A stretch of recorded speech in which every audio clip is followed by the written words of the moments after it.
Let's take a look at this JAMB math problem. It involves set. Now, we were given three information. We are to determine which of them is true under the condition that S is a subset of T and T is a subset of W. To make life easy, in this kind of problem, you can depict the information using the Venn diagram because it helps you understand the whole problem. Now, starting from the outside, we have a bigger set, which is a set that is the superset of all of them. So that is our W. Then following inside, we have another set, which is set T. So I'm just going to draw the T like this. Then that's a little bit small. Let me make it bigger. Then finally, we have the innermost set, which is set S. Okay. Now let me label that. We have S inside here, we have T, and we have W. Now let us see which of these will be true. What is intersection? Intersection is talking about what the three of them have in common. As you can see, T and S, the only thing that they have in common is S itself because T contains everything inside T. And as you can see, S is inside T, which implies that T contains all the elements of S. S contains all the elements of S. Therefore, T and S, they have both S in common. Now, look at W as well. W, T, and S, what they have in common is S itself because each of these sets contains the entire thing in S. Therefore, the intersection of the three of them equals S. So, Roman figure 1 is a true statement.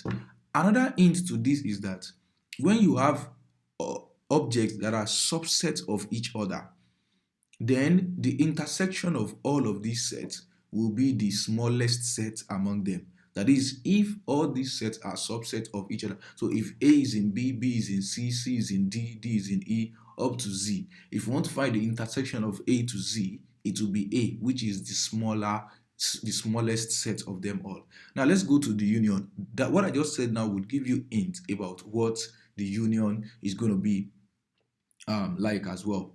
It's just like a counter thing.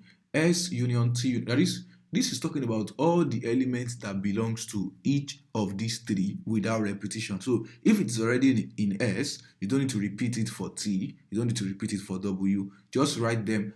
Everything that belongs to X belongs to T, belongs to W. They are all going to be represented. And as you can see, W perfectly represents everything in this set. So you don't need to bother about what is in S. You don't need to bother about what is in T. Once you bother about what is in W, you have already bothered about what is in T and what is in S. So W is a perfect way of representing the union of S, T, and W. So this is also a true statement as well. Now let's look at Roman figure 3. It says that the T intersection W is what? Is S. Now, this is talking about what T and W has in common. Now, T intersection W, based on what I've taught you already, the first thing we can deduce from this place, I told you when you have intersection of sets, these sets are subset of each other, their intersection is always going to be the smaller set. T is a smaller set than W, therefore T intersection W is going to be equal to T. Now the question is that, is T and S, are they the same? Are T and S, are they the same thing? No, definitely not, because there are some things that you find in T which are around here that you will not find in S. You won't find it in S. And with that, that means that the intersection of T and W, fine, it contains all the elements in S, but there are extra elements that it contains which are not in S, which are only present in T. So therefore, this Roman figure 3 is not a true statement. The only true statement there are Roman figure 1 and Roman figure 2. Don't forget to like, subscribe, and follow. I'll see you in the next one.